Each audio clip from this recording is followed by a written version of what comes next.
Ésaïe chapitre 11. Puis un rameau sortira du tronc d'Isaïe, et un rejeton naîtra de ses racines. L'Esprit de l'Éternel reposera sur lui, esprit de sagesse et d'intelligence, esprit de conseil et de force, esprit de connaissance et de crainte de l'Éternel. Il respirera la crainte de l'Éternel. Il ne jugera point sur l'apparence. Il ne prononcera point sur un oui-dire.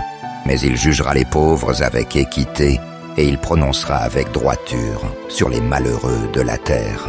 Il frappera la terre de sa parole comme d'une verge, et du souffle de ses lèvres, il fera mourir le méchant.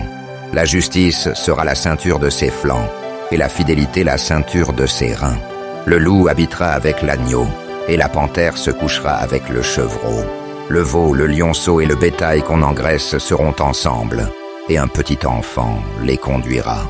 La vache et l'ours auront un même pâturage, leurs petits un même gîte, et le lion, comme le bœuf, mangera de la paille.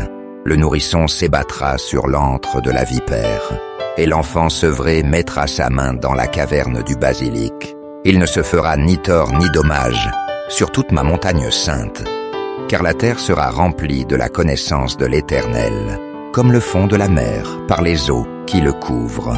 En ce jour, le rejeton d'Isaïe sera là comme une bannière pour les peuples. Les nations se tourneront vers lui, et la gloire sera sa demeure.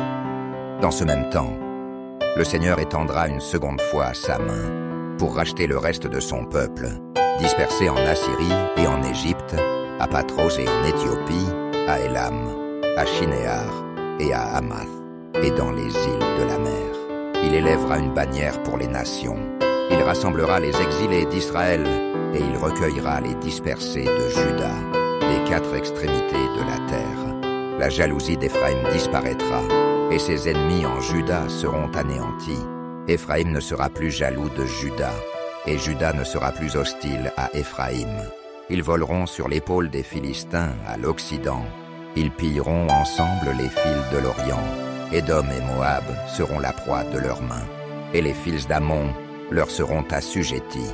L'Éternel desséchera la langue de la mer d'Égypte, et il lèvera sa main sur le fleuve, en soufflant avec violence. Il le partagera en 7 canaux, et on le traversera avec des souliers. Et il y aura une route pour le reste de son peuple, qui sera échappé de la Syrie, comme il y en eut une pour Israël, le jour où il sortit du pays d'Égypte.